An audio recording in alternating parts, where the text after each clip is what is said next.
Правда всегда побеждает, и правда за нами. Не мы пришли на их земли, они пришли на наши земли. Они пришли мародерствовать, воровать, убивать, грабить. И они не могут выиграть.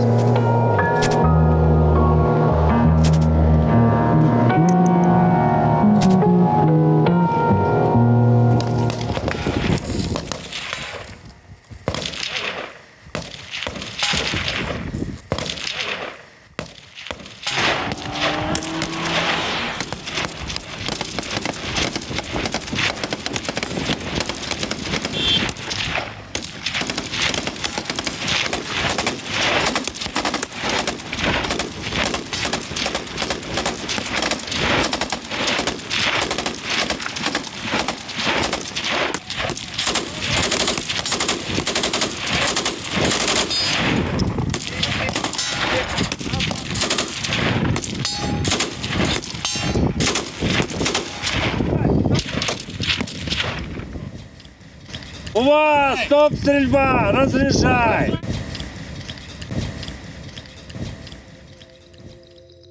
Гэта вось той падмурак, на якім будзе збудавана новая беларуская армія. Мы павінны паказаць, што ось ёсць сапраўдныя беларусы, таленавітыя, адданыя сваёй зямлі, адданыя свайму народу, якія прыйшлі змагацца за свабоду. Змагаемся не за грошы, а змагаемся менавіта за свабоду украінцаў, за свабоду беларусаў, змагаемся за сваю свабоду і сваіх блізкіх. Батальон «Погоня» — это все добровольцы, все люди, которым не безразлично, что происходит на территории Украины, и все, кто прошел именно через белорусские события 2020 года. Мы займаемся фізічнай падрыхтоўкай, гэта тактыка, гэта тапаграфія, гэта арыентаванне на мясцовасці абавязкова, гэта спецыялізаваныя навыкі у інжынернай падрыхтоўцы. Ну, як у любой вайсковай частцы ці падраздзелу вайсковым. Моя личная ответственность — ни в коем случае не пустить на войну людей необученных. Полк «Погоня» — это попытка сделать крупное добровольческое объединение белорусов с двумя задачами. Оказание военной помощи братской Украине. Основная задача — это вот кирпичик в здании, которое называется «Национально-освободительное движение». В 2020 году белорусам ужасно не хватало силы за плечами. А у той стороны было и оружие, и насилие. Просто потому, что белорусов в украинской войне будет достаточно много, я допускаю в идеальной ситуации, что мы можем прийти к сценарию, когда Путин проигрывает, а Лукашенко банкротится, и без единого выстрела происходит смена режима. С детства я гордился своим дедушкой, потому что он, в принципе, воевал против фашизма и дошел до Берлина. И это был очень знаковый поступок, когда я видел очень много медалей у него на груди. И сейчас я вижу, как точно такой же фашизм со стороны Российской Федерации в отношении многих стран. Мой отец сам с Украины. Я имею здесь очень много родственников, сестры, племянницы.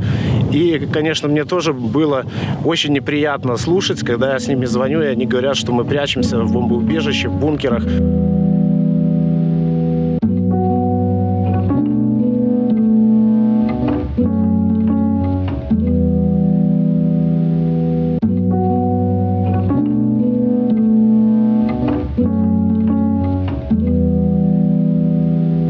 Воюю, потому что здесь есть семьи моих друзей, здесь есть друзья мои, здесь мой второй дом, белорусский, мой первый дом, он для меня закрыт, меня посадят.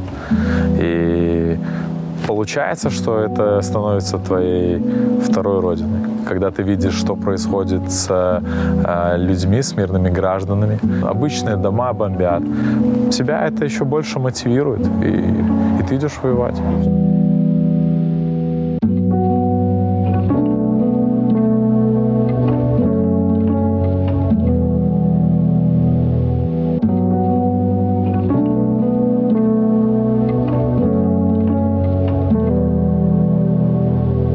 Я обычный спортсмен, работал на самых обычных работах. Я не служил в армии, не проходил никакую подготовку. Я приехал из Минска после событий, которые были в Беларуси, где усатое чмо, которое считает себя президентом, фальсифицировало выборы. Вышли люди, и мы вышли за людей. Вот из-за этого я переехал в Киев, потому что у нас были обыски, садили людей.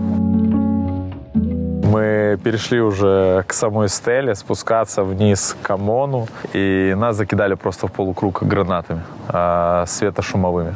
Мне подорвало ногу, вот, рваные раны, и я с этими ранами стоял до самого победного утра. Провел в окружении ОМОНа в подвале, вот, истекая кровью. Вот. Да, хорошо, что мне помогла одна девушка. Вот. Меня накормила, напоила, дала новые штаны, и я, как все подутихло, ушел. Время, которое было после протестов, показало мне, что я сделал все правильно, что уехал, не геройствовал, не оставался, как говорится.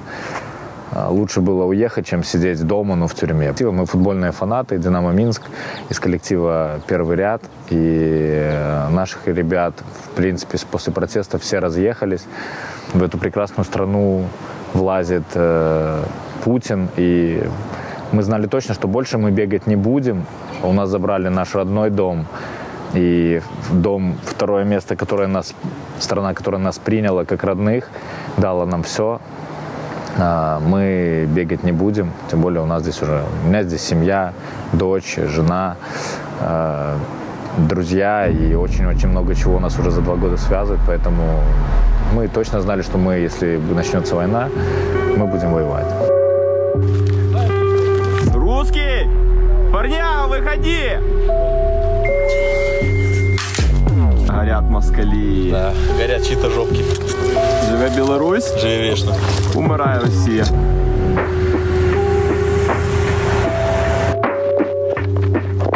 И так вот будет с каждым.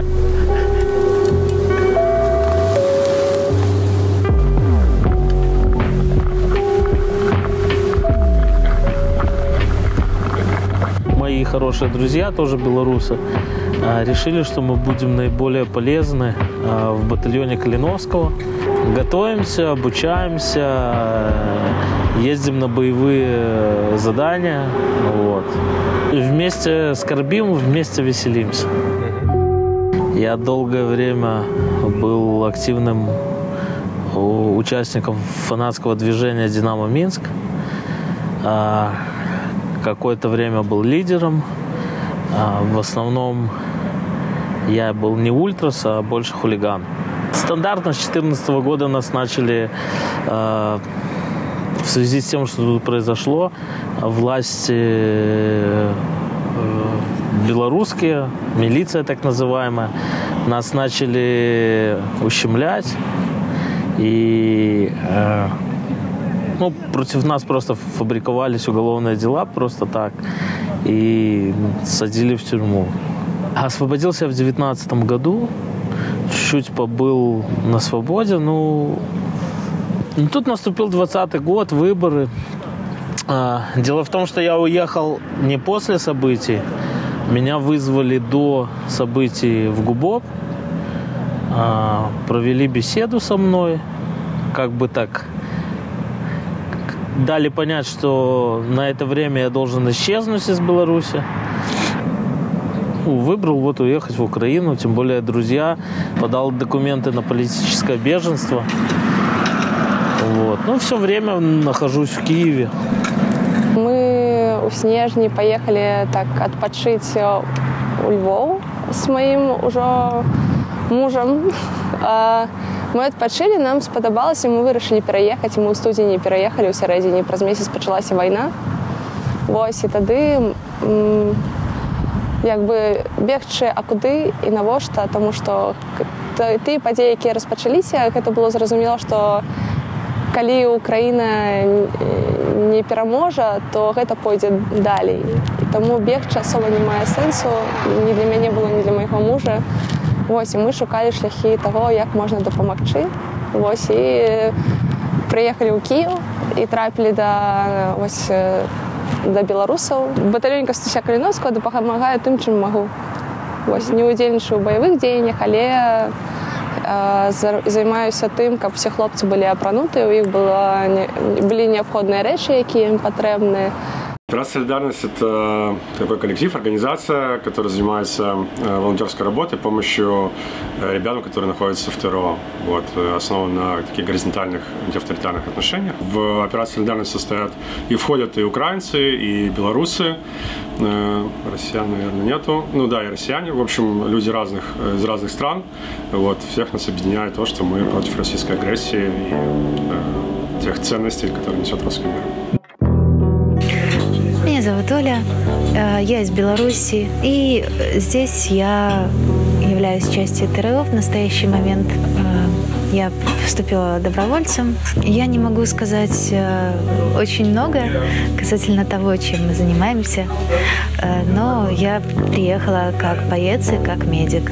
Украина для меня было место, которое ассоциируется для меня с детства. Мои родители часто брали меня в поездки на Украину. И здесь у меня много друзей. Просто люди, которые страдают от того, что здесь происходит, страдают от войны. Поэтому я решила присоединиться и помочь миру в своих возможностей. Меня знают больше как Макс Белорус. Я из Беларуси. Вот. Живу уже 8 лет с начала Майдана здесь, в Украине. Приехал в Украину на Майдан и остался здесь. Чем занимаюсь в территориальной обороне? Ну, по большей части это, пока что постовая караульная служба. Как бы на нашем направлении так боев сильных не произошло, но просто так повезло. Спасибо там ЗСУ, которые остановили русских. Вот. Мы ждали своей очереди, но до нас не дошло. Думаю, что Россия боится заразительного примера Майдана. Вот, боится, что такая же история повторится, то есть революция в Беларуси и в России. Вот. Она боится то, что в Украине много позитивных перемен за последние 8 лет было. Вот. И поэтому она хочет уничтожить этот позитивный пример, чтобы русские и белорусы не брали это на вооружение. Користатися просто натискаєте, і він відпускається. Відповідно, коли ви затискаєте, то так само зажимаєте за шелку, тягнете эту, на чоловіку зажимається. Потім для фіксації, у чим їх головний плюс, это то, что можно законтрить под ноль, то есть оно в угле не будет рухаться. Вот этим шрубом укручиваете его до конца, и отповедно вы уже не натиснете, и никто не натиснет, и оно так законтровалось и нахуй просто. Все ж таки простей, напевно, будет. Вот. Так. Плохо ослабляем. Нагадываю, это день накладання жгута мы проводим только у червоной зоне, так? Потом дотягнули его даже у критичных кровотеков. Нагадываю, шия, под пахами, пах. Это головная зона. Ну и видовочно, что травматичная ампутация конечности, это так само. Но при этом тут так само варто згадать про нюанс, про то, что при травматичной ампутации кровотеку может не быть в первый час у вогуля. Сосуды автоматично при ампутации стискаются, и воно може бути просто м'ясо, там кришку криє, так? Але потім воно відновиться все, поэтому жгут накладаем все одно. Я считаю, что гнать нужно Путина из Украины.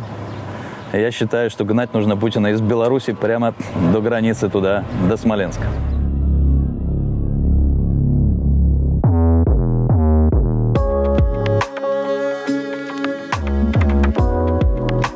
Украінцы, яны такія людзі, што яны нават калі і існуе маленькая верагоднасць таго, што яны не пераможуць у гэтай вайне, яны нікому не дадуць сваю зямлю.